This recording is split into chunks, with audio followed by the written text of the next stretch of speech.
This is part 14 of the book reading Freedom from the Known from the philosophic author Jiddu Krishnamurti.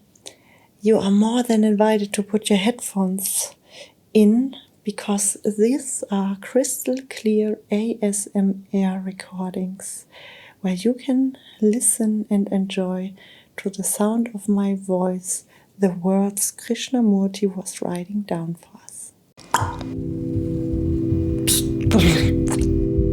RSMR Katz.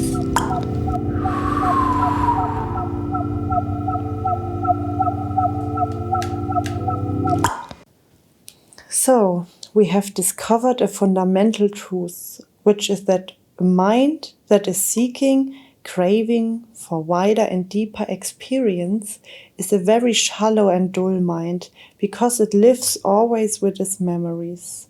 Now, if we didn't have any experience at all, what would happen to us? We depend on experiences, on challenges to keep us awake. If there were no conflicts within ourselves, no changes, no disturbance, we would all be fast asleep. So challenges are necessary for most of us. We think that without them, our minds will become stupid and heavy, and therefore we depend on a challenge, an experience to give us more excitement, more intensity, to make our minds sharper. But in fact, this dependence on challenges, on experiences to keep us awake, only makes our minds duller. It doesn't really keep us awake at all. So I ask myself, is it possible to keep awake totally, not peripherally, at a few points of me being, but totally awake without any challenge or any experience? This implies a great sensitivity, both physical and psychological. It means I have to be free of all demands. For the moment I demand, I will experience. And to be free of demand and satisfaction necessary to investigation into myself and the understand of the whole nature of demand. Demand is born out of duality. I am unhappy and I must be happy. In that very demand that I must be happy is unhappiness. When one makes an effort to be good, in that very goodness is its opposite evil. Everything affirmed contains its own opposite, and effort to overcome strengthen that against which it strives. When you demand an experience of truth or reality, that very demand is born out of discontent with what is, and therefore the demand creates the opposite. And the opposite there is what has been. So one must be free of this innocent demand, otherwise there will be no end to the corridor of duality. This means knowing yourself so completely that the mind is no longer seeking. Such a mind does not demand experience. It cannot ask for a challenge or know a challenge. It does not say, I am asleep or I am awake. It is completely what it is. Only the frustrated, narrow, shallow mind, the conditioned mind, is always seeking the more. Is it possible then to live in the world without the more? Without the everlasting comparison? Surely it is. But one has to find out for oneself. Investigation into the whole question is meditation. That word had been used both in the East and in the West in a most unfurniture way. There are different schools of meditation, different methods and systems. There are systems which say, watch the movement of your big toe, watch it. There are other systems which evoke sitting in a curtain posture, breathing regularly or practicing awareness. All this is utterly mechanical. Another method gives you a certain word and tells you that if you go and repeating, if you will have some extraordinary transical experience, this is sheer nonsense. It is a form of self-hypnosis. By repeating Amen or Om or Coca-Cola indifferently, you will obviously have a certain experience because by repetition the mind becomes quiet. It is a well-known phenomenon which has been practiced for thousands of years in India. Mantra yoga it is called. By repetition you can induce the mind to the gentle and soft, but it is still a pity, should a little mind.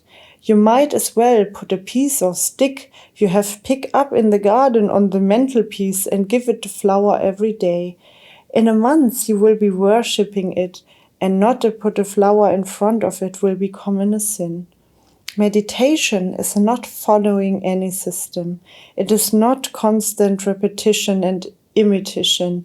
Meditation is not concentration. It is one of the favorite gambits of some teachers of meditation to insist in their pupils' learning concentration. That is fixing the mind on one thought and driving out all other thoughts. This is the most stupid, ugly thing which any schoolboy can do because he is forced to. It means that all the time you are having a battle between the insistence that you must concentrate on the one hand and on your mind on the other, which wanders away to all sorts of other things. Whereas you should be attentive to every movement of the mind, wherever it wanders. When your mind wanders off, it means you are interested in something else. Meditation demands an astonishingly alert mind. Meditation is the understanding of the totality of life in which every form fragmentation has caused. Meditation is not control of thought, for when thought is controlled, it breeds conflict in the mind. But when you understand structure and origin of thought, which we have already been into, then thought will not inferior. That very understanding of the structure of thinking, it is own discipline, which is meditation. Meditation is to be aware of every thought and every feeling. Never to say it is right or wrong, but just to watch it and move with it. And that watching, you begin to understand the whole movement of thought and feeling. And out of this awareness comes silence. Silence put together by thought, its stagnation is dead. But the silence that comes when thought has understood its own beginning, the nature of itself understood all thought it never but free, but always old. The silence is meditation, in which the meditator is entirely absent, for the mind has emptied itself of the past. If you have read this book for a whole hour intentionally, that is meditation. If you have merely taken away a few words and gathered a few ideas to think about later, then it is no longer meditation. Meditation is a state of mind which looks at everything with completely attention, totally, not just parts of it, and no one can teach you how to be attentive. If any system teaches you how to be attentive, then you are attentive to the system, and then it is not attention. Meditation is one of the greatest arts in life, perhaps the greatest. And one cannot possibly learn it from anybody. That is the beauty of it. It has no technique and therefore no authority. When you learn about yourself, watch yourself. Watch the way you walk, how you eat, what you say, the gossip, the hate, the jealousy. If you are aware of all that in yourself without any choice, this is part of meditation. So meditation can take place when you are sitting in a bus or walking in the woods full of light and shadows, or listening to the singing of the birds, or looking at the face of your wife or child. In the understanding of meditation, there is love. And love is not the product of systems, of habits, of following a method. Love cannot be cultivated by thought. Love can perhaps come into being when there is completely silence, a silence in which the meditator is entirely absent. And the mind can be silent only when it understands its own movement as thought and feeling. To understand this movement of thought and feeling, there can be no condemnation in observing it. To observe in such a way is the discipline, and that kind of discipline is fluid, free, not discipline of conformity.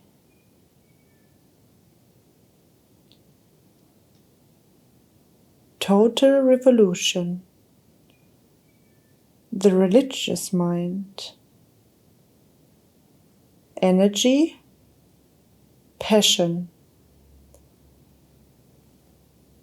What we have been concerned with all through this book is the bringing about in ourselves and therefore in our lives of a total revolution that has nothing whatsoever to do with the structure of society as it is. Society as it is a horrifying thing with its endless wars of aggression, whether that aggression be defense or offensive.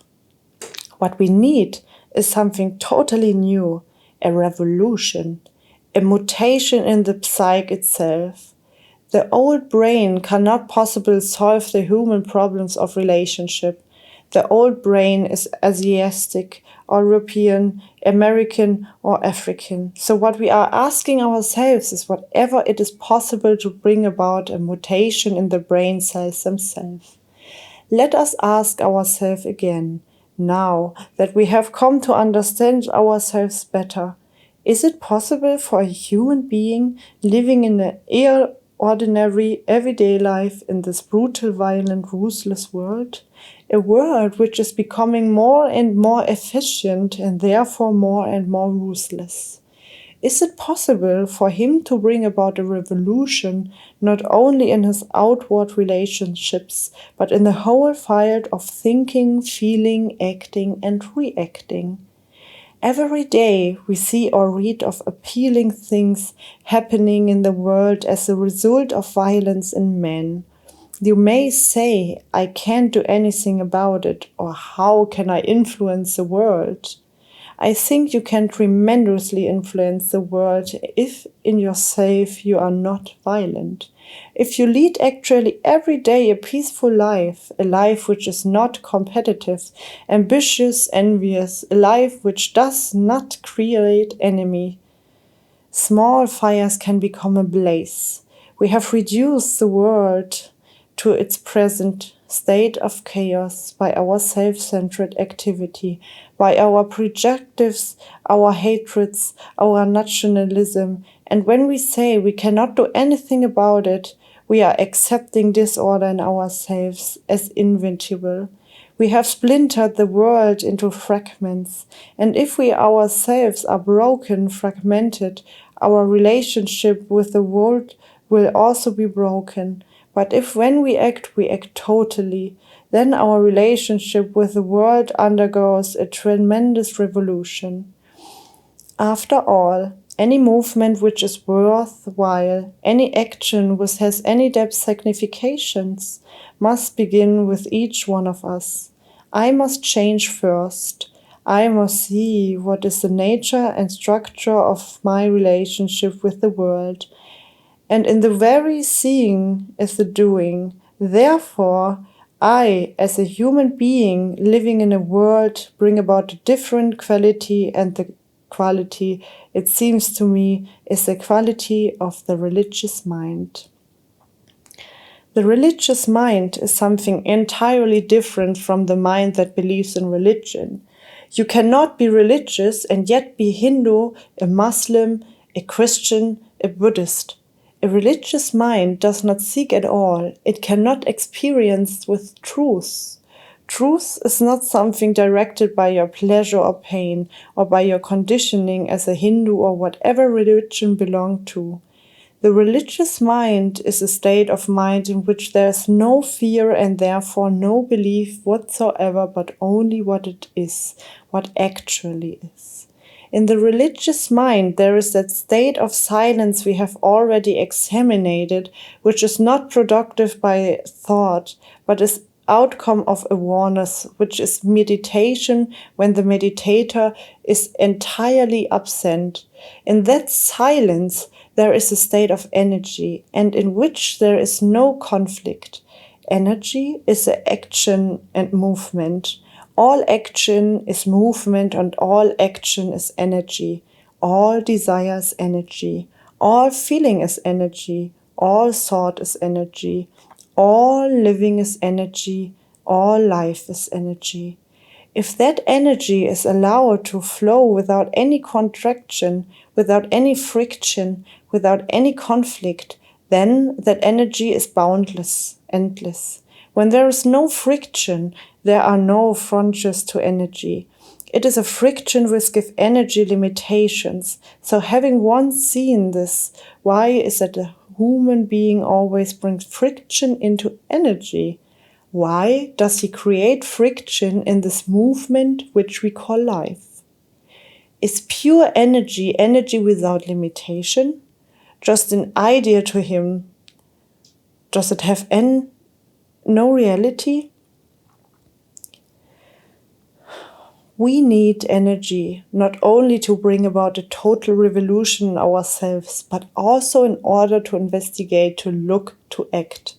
And as long as there is friction of any kind in any of our relationships, whether between husband and wife, between man and man, between a community and another, or country and another, or an ideology and another, if there is any inward friction or any outward conflict in any form, however subtle it may be, there is a waste of energy. As long as there is a time interval between this observes and the observed, it creates friction, and therefore there is a waste of energy. That energy is gathered to its highest point when the observed is observed, in which there is no time interval at all. Then there will be energy without motive, and it will find its own channel of action, because then I does not exist. We need a tremendous amount of energy to understand the confusion in which we live, and the feeling, I must understand, brings about a vitality to find out. But finding out, searching, implies time, and as we have seen gradually in conditional, the mind is not the way, time is not the way. Whether we are old or young, it is now that the whole process of life can be brought into a different dimension. Seeking the opposite of what we are is not the way either, nor is the artificial discipline imposed by a system, a teacher, a philosopher, or a priest. All that is very childish. When we really we ask ourselves, is it possible to break through this heavy conditioning of centuries immediately and not enter into another conditioning? To be free, so that the mind can be altogether new, sensitive, alive, aware, and intense capable? That is our problem. There is no other problem, because when the mind is made new, it can tackle any problem. That is only the question we have to ask ourselves. But we do not ask. We want to be told. One of the most curious things in the structure of our psyche is that we all want to be told, because we are the result of propaganda of 10,000 of years. We want to have our thinking confirmed and corrupted by another. Whereas to ask a question is to ask if ourselves. What I say has very little value. You will forget it to the moment you shut this book, or you will remember and repeat certain phrases, or you will compare what you have read here with some other book. but you will not face your own life, and that is all that matters. Your life, yourself, your passion, your shallowness, your brutality, your violence, your greed, your ambition, your daily agony and endless sorrow. That is what you have to understand, and nobody on earth in heaven is going to save you from it but yourself. Seeing everything that goes on in your daily life, your daily activities, when you pick up a pen, when you talk, when you go out for a drive, or when you are walking alone in the woods, can you with one breeze, with one look, know yourself very simple as you are?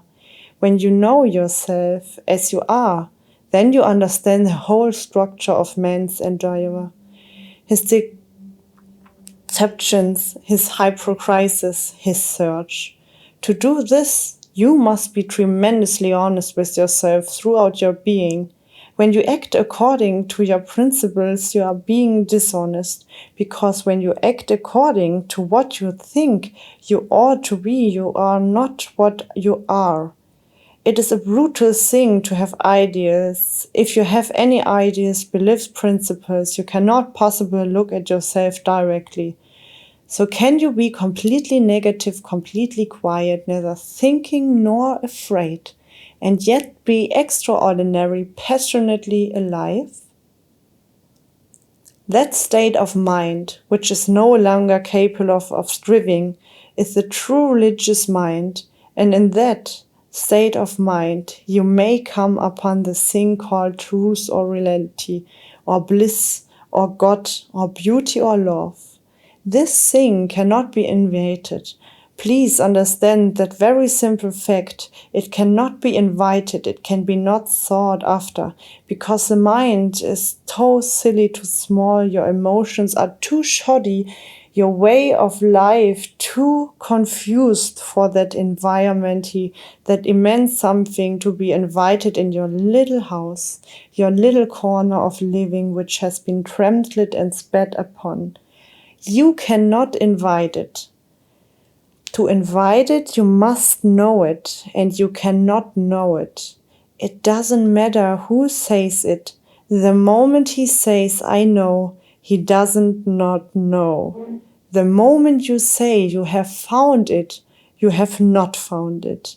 If you say you have experienced it, you have never experienced it. Those are all ways of exploiting another man, your friend, or your enemy. One asks oneself then whether it is possible to come upon this thing without inviting, without waiting, without seeking or exploring, just for it to happen, like a cool breeze that comes in when you leave the window open. You cannot invite the wind, but you must leave the window open, which doesn't mean that you are in a state of waiting. That is another form of deception. It doesn't mean you must open yourself to receive. That is another kind of thought. Haven't you ever asked yourself why it is that human beings lack this thing? The begged children, they have sex, tenderness, equality of sharing, something together in companionship, in friendship, in fellowship. But this thing, why is they haven't got it? Haven't you ever wandered lazily on occasion when you are walked by yourself in a fancy street, or sitting in a bus, or are on holiday by the seaside, or walking in a wood with a lot of birds, trees, streams, and wild animals? Hasn't it ever come upon you to ask why it is that man, who has lived for millions and millions of years, has not got this thing, that extraordinary, unfailing flower? Why is it that you has a human being who are as capable, so clever, so cunning, so competitive, who have such marvelous technology, who go to the skies and under the earth and beneath the sea and invent extraordinary electronic brains? Why is that that you haven't got this on thing which matters. I don't know whether you have ever seriously faced this issue of why your heart is empty. What would your answer be if you put the question to yourself? Your direct answer would any engravement or cunningness. Your answer would be in accordance with your intensity and asking the question and the urgency of it. But you are neither intense nor urgent, and that is because you haven't got energy being passion. And you cannot find any truth without passion. Passion with a furry behind it. Passion in which there is no hidden want. Passion is a rather frightening thing, because if you have passion, you don't know where it will take you. So is fear perhaps the reason why you have not got the energy of the passion to find out for yourself which this quality of love is missing in you, which there is not this flame in your heart.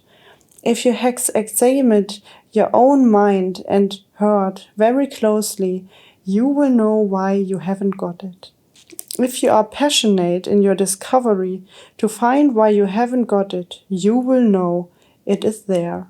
Through completely negation alone, which is the highest form of passion, that thing which is love comes into being.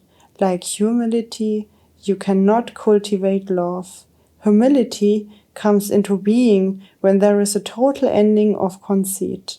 Then you will never know what it is to be humble. A man who knows what is to have humility is vain man. In the same way, when you give your mind and your heart, your nerves, your eyes, your whole being to find out the way of life, to see what actually is and go beyond it, and deny completely, totally the life you live now. In that very diurnal of the ugly, the brutal, the other comes into being. And you will never know it either. A man who knows that he is silent, who knows that he loves, does not know what love is or what silence is. This was some quite tough material. The book Freedom from the Known from Jiddu Krishnamurti. If you ask yourself what this is a Kindle book, because we are on the road right now and I read a lot of books and I can't bring all my 20 books I read with me, so I invest in this little Kindle book and all the books I read are there inside. My name is ASMR Katz and I am super happy that you listen to my way of alternative ASMR. As a tattoo girl, I take you with me on an adventure of sound, and I try to find my own way of all the triggers and tingles who are able to give you a new way of sensation. I read this full book in 14 parts, but you can be sure that I will also make a clip where I put all the parts inside. But this is actually very, very important to read in different parts, because this full book has so many philosophical aspects and questions that you need to focus and that you need to think about it. So it is the best if you would listen to part per part per part per part. And even when you don't understand one part, then try to click on my video again where the part is inside, that you can read the part again.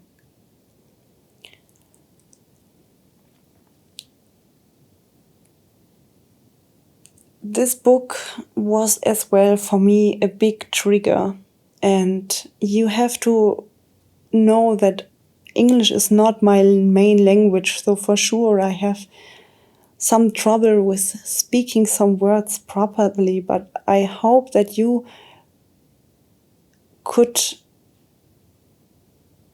listen and could understand anyway, even when everything is not spoken like I have to when I would be able to speak proper English.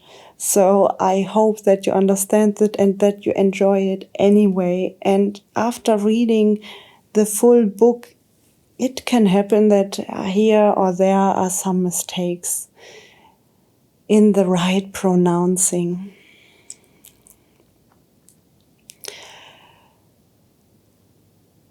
If you liked this episode, feel free to comment and tell me in the comments if you liked it, what you have for thoughts in mind, or if you have any ideas or questions. I try to stay focused and write you back as soon as possible, because I really want to have some interaction in my comments and to get to know you as my follower as well a bit better. I would be more than amazed when you like to follow and subscribe to my channel and all my other social media pages, and to click on the notification bell. Because every Wednesday and Sunday I will upload a new ASMR clip.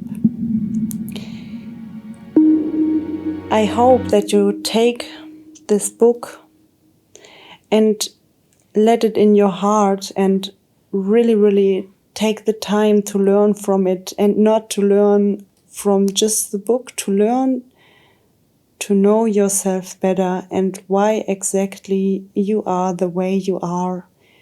And to don't take everything personally and aggressive, to go with a childish mind inside there, to have the opportunity to progress and evolve and see things you might never have seen before, because you have the ability to this book to learn a lot about you. And it is never wrong to learn a lot about you. And this is why what we're searching for. We're searching about us in different ways. I have as well read Dr. Seuss's books, who are books for kids, but when you can read them between the lines, they give you a philosophical message as well. So it is also nice to read, and I really can recommend you to click inside and look if you like it.